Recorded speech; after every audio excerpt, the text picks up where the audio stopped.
Mic check. Mic check. Sounds pretty good. We'll go ahead and get started here. Welcome back. See how long my computer holds out. I am continuing the refusing to get the Windows update trend. I'm on day 81. It's kind of entertaining. I'm starting to get the red box in the middle of the screen that says, "You need to update." But so far, it hasn't forced me to. And Windows seems to be running all right. Welcome back to stream. Going to go ahead and dive into some read through the Bible. And I'm in 1 Samuel chapter 28. 1 Samuel chapter 28. Now it came about in those days that the Philistines gathered their armed camps for war, to fight against Israel. And Achish said to David, "Know assuredly that you will go out with me to the camp, you and your men." David said to Achish, "Very well, you shall know what your servant can do." So Achish said to David, "Very well, I will make you my bodyguard for life." Now Samuel was dead, and all Israel had lamented him and buried him in Ramah, his own city. And Saul had removed from the land those who were mediums and spiritists. So the Philistines gathered together and came and camped in Shunem. And Saul gathered all Israel together, and they camped in Gilboa.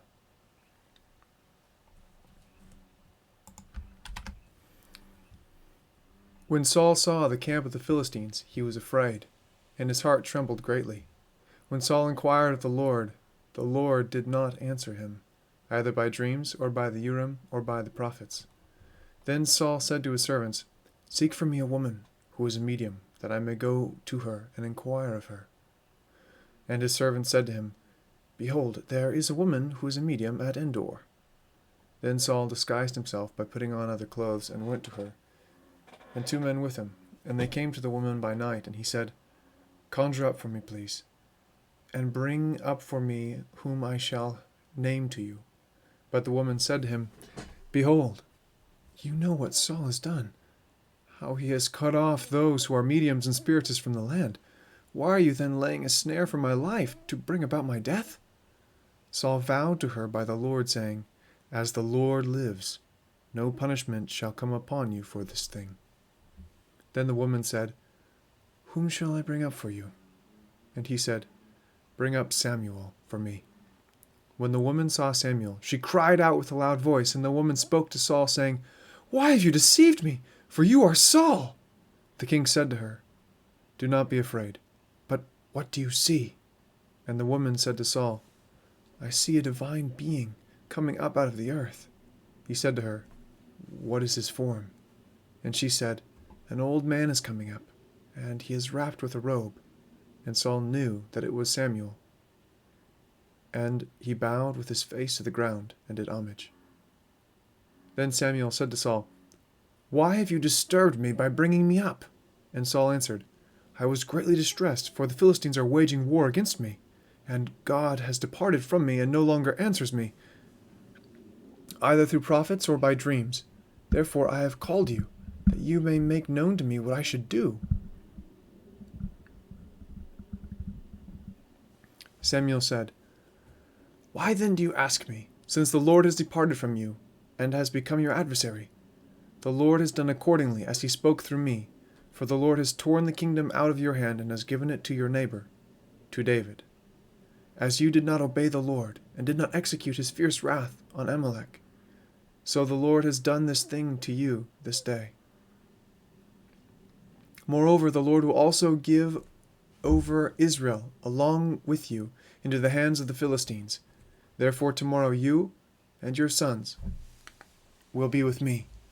Indeed, the Lord will give over the army of Israel into the hands of the Philistines." Then Saul immediately fell full length upon the ground, and was very afraid, because of the words of Samuel. Also, there was no strength in him, for he had eaten no food all day and all night. The woman came to Saul, and saw that he was terrified, and said to him, "Behold, your maidservant has obeyed you, and I have taken my life in my hand, and have listened to your words which you spoke to me." So now also, please listen to the voice of your maidservant, and let me set a piece of bread before you, that you may eat and have strength when you go on your way." But he refused and said, "I will not eat." However, his servants together with the woman urged him, and he listened to them. So he arose from the ground and sat on the bed. The woman had a fattened calf in the house, and she quickly slaughtered it. And she took flour, kneaded it, and baked unleavened bread for him. She brought it before Saul and his servants, and they ate.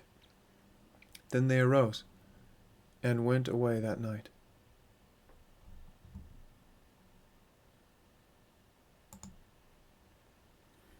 First Samuel, chapter 29.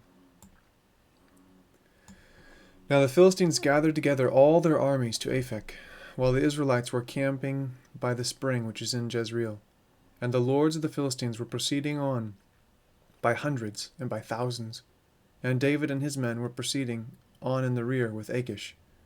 Then the commanders of the Philistines said, "What are these Hebrews doing here?" And Achish said to the commanders of the Philistines, "Is this not David, the servant of Saul the king of Israel, who has been with me these days, or rather these years, and I have found no fault in him from the day he deserted to me to this day?" But the commanders of the Philistines were angry with him, and the commanders of the Philistines said to him, "Make the man go back, that he may return to his place where you have assigned him, and do not let him go down to battle with us, or in the battle he may become an adversary to us. For with what could this man make himself acceptable to his Lord? Would it not be with the heads of these men? Is this not David, of whom they sang and in their dances, saying, 'Saul has slain his thousands, and David his 10,000s?' Then Achish called David and said to him, "As the Lord lives, you have been upright, and your going out and your coming in with me in the army are pleasing in my sight.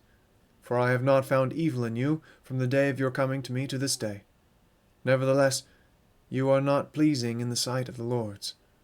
Now therefore return, and go in peace, that you may not displease the lords of the Philistines." David said to Achish, "But what have I done? And what have you found in your servant from the day when I came before you to this day, that I may not go and fight against the enemies of my lord the king?" But Achish replied to David, "I know that you are pleasing in my sight, like an angel of God. Nevertheless, the commanders of the Philistines have said, 'He must not go up with us to the battle.' Now then, arise early in the morning with the servants of your lord who have come with you, and as soon as you have arisen early in the morning and have light, depart." So David arose early, he and his men, to depart in the morning, to return to the land of the Philistines. And the Philistines went up to Jezreel. 1 Samuel, chapter 30.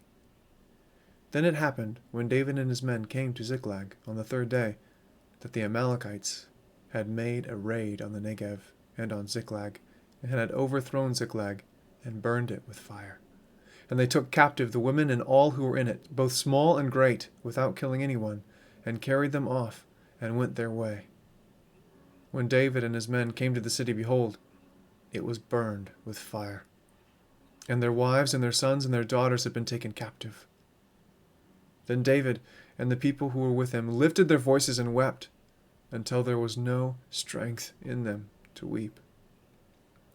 Now David's 2 wives had been taken captive, Ahinoam the Jezreelitess, and Abigail the widow of Nabal the Carmelite. Moreover, David was greatly distressed, because the people spoke of stoning him, for all the people were embittered, each one because of his sons and his daughters. But David strengthened himself in the Lord his God. Then David said to Abiathar the priest, the son of Ahimelech, "Please, bring me the ephod." So Abiathar brought the ephod to David. David inquired of the Lord, saying, "Shall I pursue this band? Shall I overtake them?" And he said to him, "Pursue, for you will surely overtake them, and you will surely rescue all." So David went, he and the 600 men who were with him, and came to the brook Besor, where those left behind remained. But David pursued, he and 400 men, for 200 men were too exhausted to cross the brook Besor, remained behind. Now they found an Egyptian in the field, and brought him to David, and gave him bread, and he ate. And they provided him water to drink. They gave him a piece of a fig cake and 2 clusters of raisins, and he ate. Then his spirit revived, for he had not eaten bread or drunk water for 3 days and 3 nights. David said to him, "To whom do you belong? And where are you from?" And he said, "I am a young man of Egypt, a servant of an Amalekite, and my master left me behind when I fell sick 3 days ago. We made a raid on the Negev of the Kirithites, and on that which belongs to Judah, and on the Negev of Caleb, and we burned Ziklag with fire." Then David said to him, "Will you bring me down to this band?" And he said, "Swear to me by God that you will not kill me or deliver me into the hands of my master, and I will bring you down to this band." When he had brought him down, behold, they were spread over all the land, eating and drinking and dancing, because of all the great spoil that they had taken from the land of the Philistines and from the land of Judah. David slaughtered them from twilight until the evening of the next day, and not a man of them escaped, except 400 young men who rode on camels and fled. So David recovered all that the Amalekites had taken, and rescued his 2 wives. But nothing of theirs was missing, whether small or great, sons or daughters, spoil or anything that they had taken for themselves. David brought it all back. So David captured all the sheep and the cattle which the people drove ahead of the other livestock, and they said, "This is David's spoil." When David came to the 200 who were too exhausted to follow David, who had also been left at the brook Besor, and they went out to meet David and to meet the people who were with him, then David approached the people and greeted them. Then all the wicked and worthless men among those who were with David said, "Because they did not go with us, we will not give them any of the spoil that we have recovered, except to every man his wife and his children, that they may lead them away and depart." Then David said, "You must not do so, my brothers, with what the Lord has given us, who has kept us and delivered into our hand the band that came against us. And who will listen to you in this matter? For as his share is who goes down to the battle, so shall his share be who stays by the baggage. They shall share alike. So it has been from that day forward, that he made it a statute and an ordinance for Israel to this day." Now when David came to Ziklag, he sent some of the spoil to the elders of Judah, to his friends, saying, "Behold, a gift for you from the spoil of the enemies of the Lord, to those who were in Bethel, and to those who were in Ramoth of the Negev, and to those who were in Jatir, and to those who were in Eror, and to those who were in Siphmoth, and to those who were in Eshtemoa, and to those who were in Rakal, and to those who were in the cities of the Jerahmeelites, and to those who were in the cities of the Kenites, and to those who were in Hormah, and to those who were in Bor Ashan, and to those who were in Atak, and to those who were in Hebron, and to all the places where David himself and his men were accustomed to go.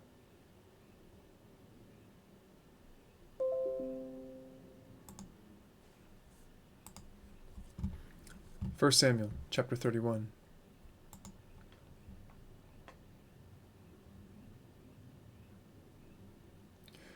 Now the Philistines were fighting against Israel, and the men of Israel fled from before the Philistines, and fell slain on Mount Gilboa. The Philistines overtook Saul and his sons, and the Philistines killed Jonathan and Abinadab and Malchishua, the sons of Saul. The battle went heavily against Saul, and the archers hit him, and he was badly wounded by the archers. Then Saul said to his armor-bearer, "Draw your sword, and pierce me through with it. Otherwise these uncircumcised will come and pierce me through and make sport of me." But his armor-bearer would not, for he was greatly afraid. So Saul took his sword and fell on it. When his armor-bearer saw that Saul was dead, he also fell on his sword and died with him. Thus Saul died with his 3 sons, his armor-bearer, and all his men on that day together. When the men of Israel, who were on the other side of the valley with those who were beyond the Jordan, saw that the men of Israel had fled, and that Saul and his sons were dead. They abandoned the cities and fled, and the Philistines came and lived in them. It came about on the next day, when the Philistines came to strip the slain, that they found Saul and his 3 sons fallen on Mount Gilboa. They cut off his head, and stripped off his weapons, and sent them throughout the land of the Philistines to carry the good news to the house of their idols and to the people. They put his weapons in the temple of Ashtaroth, and they fastened his body to the wall of Bethshan. Now when the inhabitants of Jabesh Gilead heard what the Philistines had done to Saul, all the valiant men rose and walked all night, and took the body of Saul and the bodies of his sons from the wall of Bethshan, and they came to Jabesh, and burned them there. They took the bones and buried them under the tamarisk tree in Jabesh, and fasted 7 days.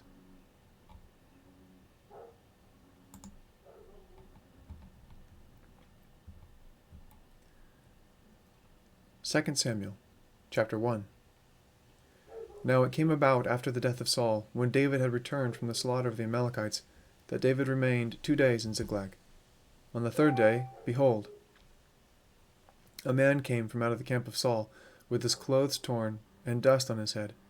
And it came about, when he came to David, that he fell on the ground and prostrated himself. Then David said to him, From where do you come? And he said to him, I have escaped from the camp of Israel. David said to him, How did things go? Please, tell me.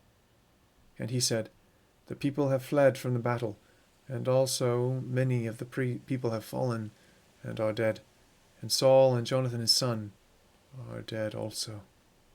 So David said to the young man who told him, How do you know that Saul and his son Jonathan are dead?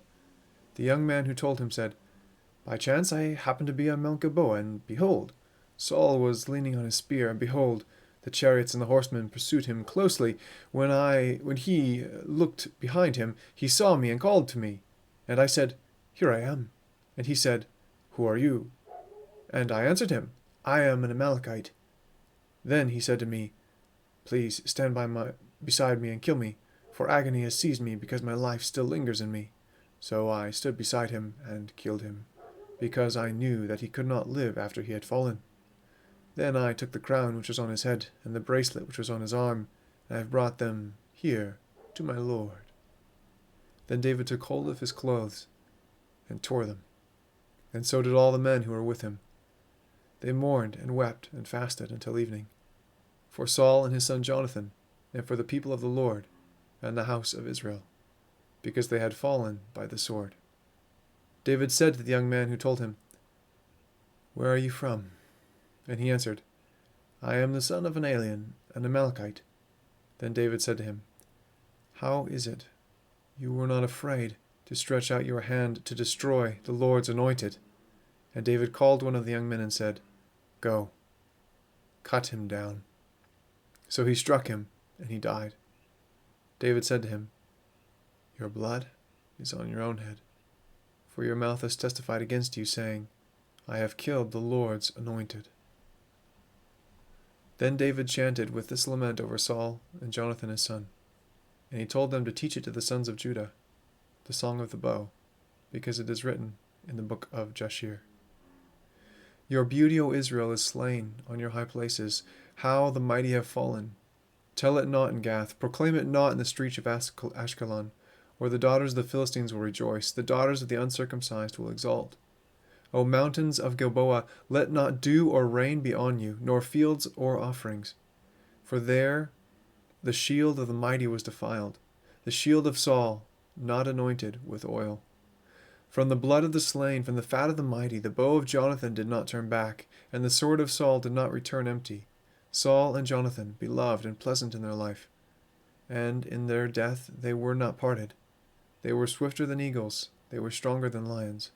O daughters of Israel, weep over Saul, who clothed you luxuriously in scarlet, who put ornaments of gold on your apparel.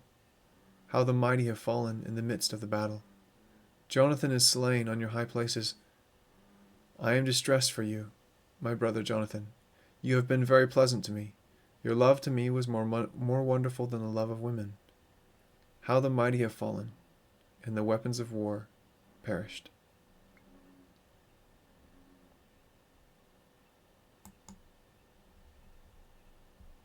2 Samuel chapter 2.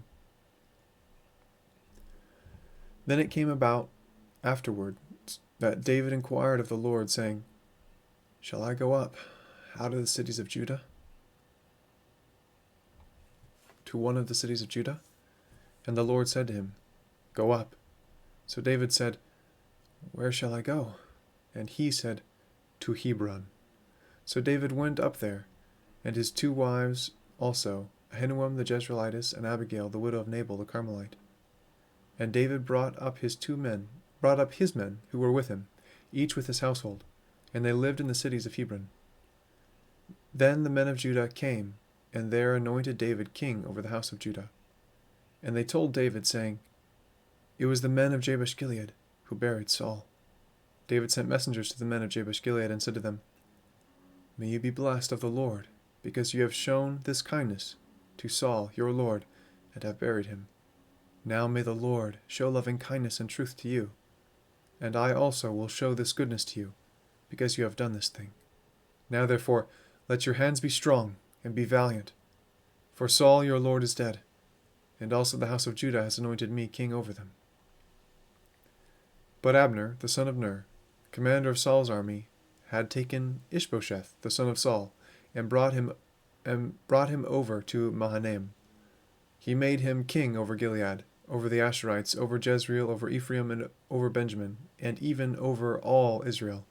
Ishbosheth, Saul's son, was 40 years old when he became king over Israel, and he was king for 2 years. The house of Judah, however, followed David. The time that David was king in Hebron over the house of Judah was 7 years and 6 months.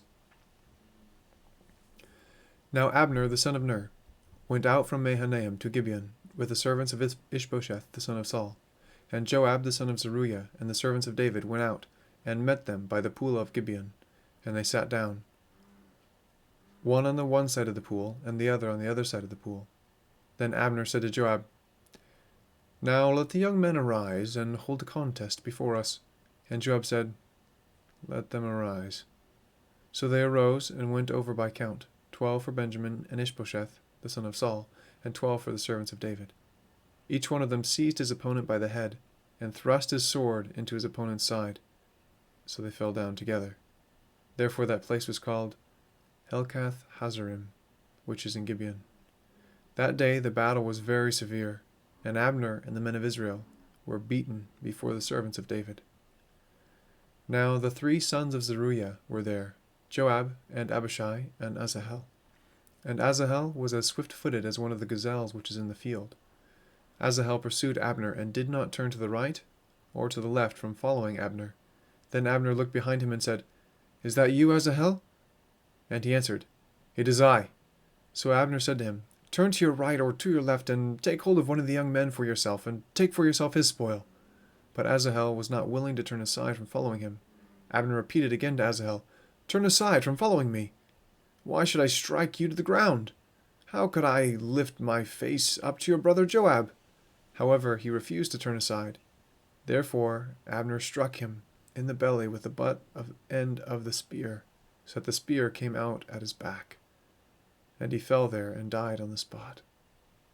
And it came about that all who came to that place where Asahel had fallen and died stood still. But Joab and Abishai pursued Abner, and when the sun was going down, they came to the hill of Ammah, which is in the front of Giah, by the way of the wilderness of Gibeon. The sons of Benjamin gathered together behind Abner, and became one band, and they stood on the top of a certain hill. Then Abner called to Joab and said, Shall the sword devour forever? Do you not know that it will be bitter in the end? How long do you refrain from telling the people to turn back from following their brothers? Joab said, As God lives, if you had not spoken, surely then the people would have gone away in the morning, each from following his brother. So Joab blew the trumpet, and all the people halted and pursued Israel no longer, nor did they continue to fight any more. Abner and his men then went through the Arabah all at night, so they crossed the Jordan, walked all morning, and came to Mahanaim. Then Joab returned from following Abner. When he had gathered all the people together, 19 of David's servants, besides Asahel, were missing. But the servants of David had struck down many of Benjamin and Abner's men, so that 360 men died. And they took up Asahel and buried him in his father's tomb, which was in Bethlehem.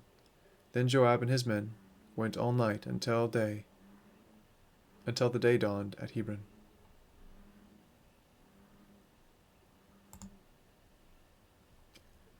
Second Samuel, chapter 3. Now there was a long war between the house of Saul and the house of David, and David grew steadily stronger, but the house of Saul grew weaker continually. Sons were born to David at Hebron.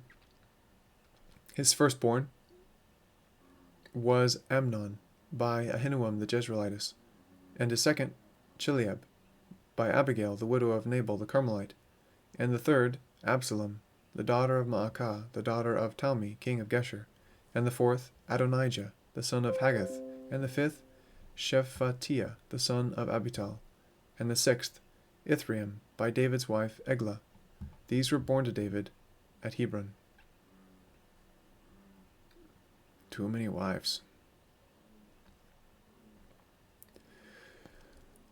It came about, while there was war between the house of Saul and the house of David, that Abner was making himself strong in the house of Saul.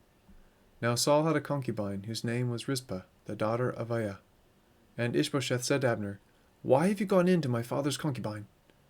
Then Abner was very angry over the words which Ishbosheth had said, and said, "Am I a dog's head that belongs to Judah? Today I show kindness to the house of Saul your father, to his brothers and to his friends, and I have not delivered you into the hands of David. And yet today you charge me with a guilt concerning the woman? May God do so to Abner and more also, if, as the Lord has sworn to David, I do not accomplish this for him, to transfer the kingdom from the house of Saul, and to establish the throne of David over Israel and over Judah, from Dan even to Beersheba." And he could no longer answer Abner a word, because he was afraid of him. Then Abner sent messengers to David in his place, saying, "Whose is the land? Make your covenant with me, and behold, my hand shall be with you, and to bring all Israel over to you." He said, "Good, I will make a covenant with you, but I demand one thing of you, namely, you shall not see my face unless you first bring Michal, Saul's daughter, when you come to see me."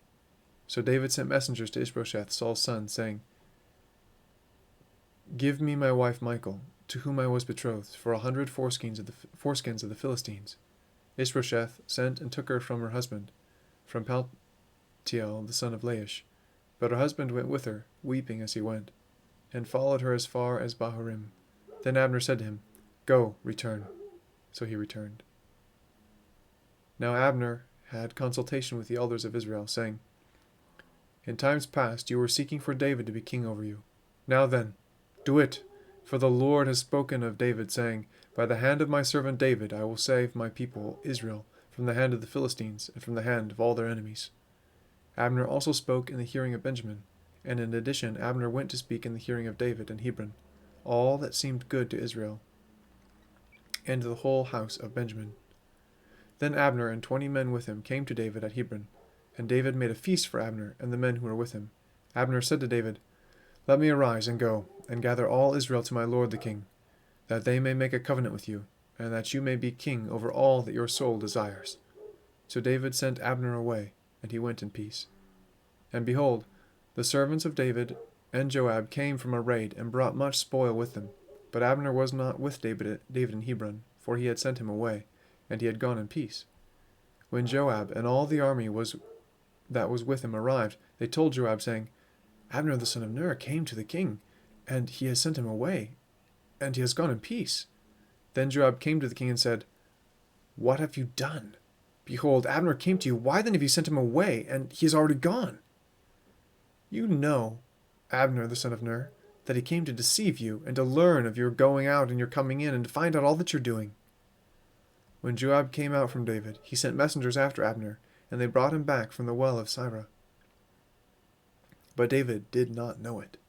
When Abner returned to Hebron, Joab took him aside into the middle of the gate to speak with him privately, and there he struck him in the belly, so that he died on account of the blood of Asahel his brother. Afterward, when David heard of it, he said, I and my kingdom are innocent before the Lord forever of the blood of Abner the son of Ner. May it fall on the head of Joab and on his father's house, and may there not fail from the house of Joab one who has a discharge, or who is a leper, or who takes hold of a distaff, or who falls by the sword, or who lacks bread.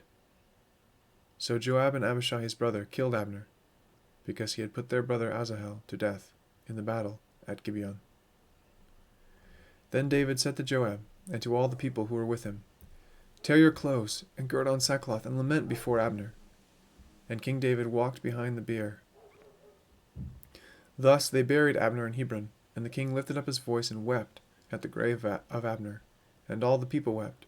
The king chanted a lament for Abner and said, Should Abner die as a fool dies? Your hands were not bound, nor your feet put in fetters. As one falls before the wicked, you have fallen. And all the people wept again over him. Then all the people came to persuade David to eat bread while it was still day.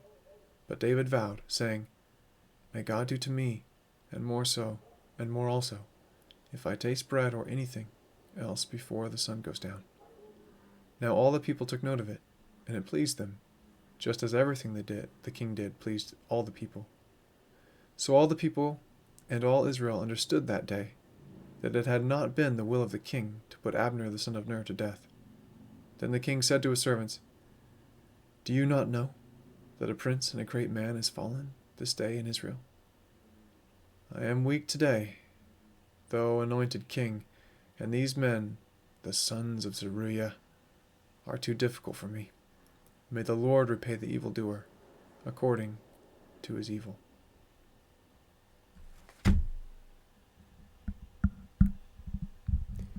There you have it for tonight. Pretty heavy section in Samuel. Interesting stuff there.